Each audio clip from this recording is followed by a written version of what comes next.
So get this. There's now a great white shark on the Great White Way.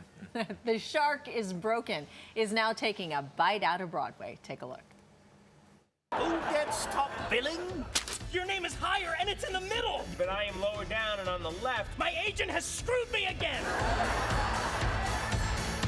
It's a thriller, a machine for making money. Do you really think they're going to be talking about this in 50 years? And yet here we are, making his Broadway debut in The Shark is Broken is our next guest, who co-wrote and stars in the show, Ian Shaw. Good morning to you. How are you? Good morning. Very well, thank you. Great to have you here. So this show tells a little story about the making of Jaws. I don't know if you've ever heard. A little film. Right, here we go. You know it all too well. Yes, well, behind the scenes of the making of that film was exceptionally difficult. You know, it's very well documented that the shark was broken, but also Stephen chose to film on the real ocean. Yeah. Universal had a bunch of water tanks that they opted not to use. And my father and Richard Dreyfuss didn't get on particularly well. Right. Yeah. Well, for those that don't know, Ian Shaw here plays Robert Shaw. That's right. In the play, who, like you said, is your father. Yeah. And he played Quint, correct, on the show, or in the movie. What was it like for you to play your father? Well, I didn't want to initially. I mean, when I sketched out the idea at first, I thought that it was an insane idea. Other people thought it was an idea worth pursuing. I was nervous, you know, because I love my dad and wanted to get it right. I thought that the story was very interesting, you know, behind the scenes on Jaws. How did it come about, though? From what I understand, you came upon your father's diary? Well, that was one of the things. Yeah? There were a series of coincidences. I think one of the things was I had a moustache for a role, and I looked in the mirror, and I thought, my God, I do really look like Quint. So there's something there. But then, you know, I'd read Carl Gottlieb's book about the making of Jaws, and I thought that it was a terrific story.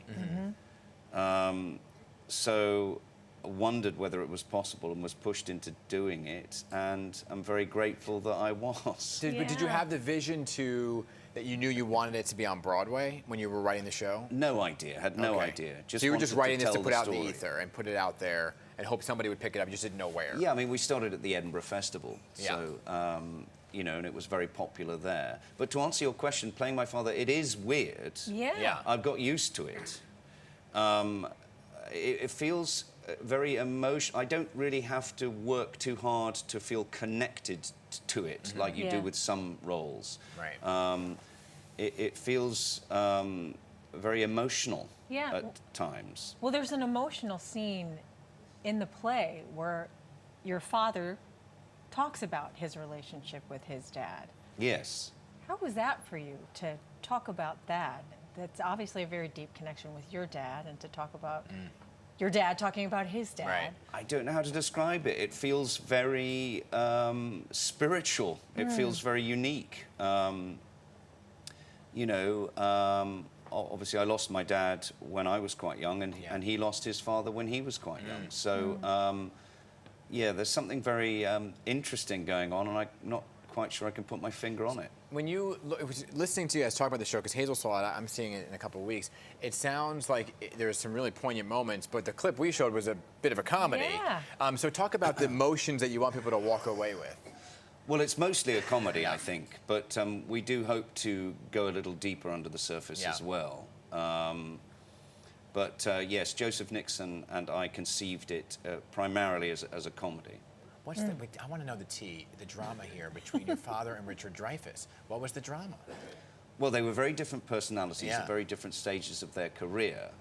And my father perceived Richard to be vain, and Richard thought my father was very difficult. But my father was drinking as well because the shark was broken. The whole time. Yes, so that didn't help, and they're trapped together, and then you've got Richard, you know, fighting with Robert, but you've got Roy Scheider trying to keep the peace. Has Richard Dreyfuss seen? I don't know. Do you don't want know. him to see the show? I'd love him to see Yeah. the show. You know, a lot of what he spoke about afterwards is in the show. Yeah. So yes, it Yeah. would be fascinating to meet him again. I met him many years ago, Yeah. but be lovely to The meet shark, him when you said again. the shark was broken, for those who don't know, meaning how? It didn't work. They tested it in fresh water, Okay. but the minute they put it in salt water, the whole thing seized up. Okay. So it was constantly breaking, and the film was spiraling over budget, and it almost got to a point where, you know, they weren't going to be able to continue. Yeah, I mean, it was really fascinating to see, and we don't want to give too much away, what was really going on behind the scenes. But I have to say, sitting in that audience, it was interesting to look around and to see how many people were huge fans of the show with Jaws t-shirts on, and they were really in there. Like, it's like their whole life. That film has really stood the following. test of time. Cult following, yeah. I think it's a masterpiece, and so do a lot of other people, Yeah. fortunately, yes. And you'd never know watching it that the shark was broken. Ian, great to have you here. It's a pleasure. Yeah, really, and it's your family's here as well, so great to see your family with you as well this morning. His show, The Shark is Broken, now playing for a limited engagement on Broadway at the John Golden Theater. Great to meet you. Thank you. Very nice to meet you. And best wishes with the show.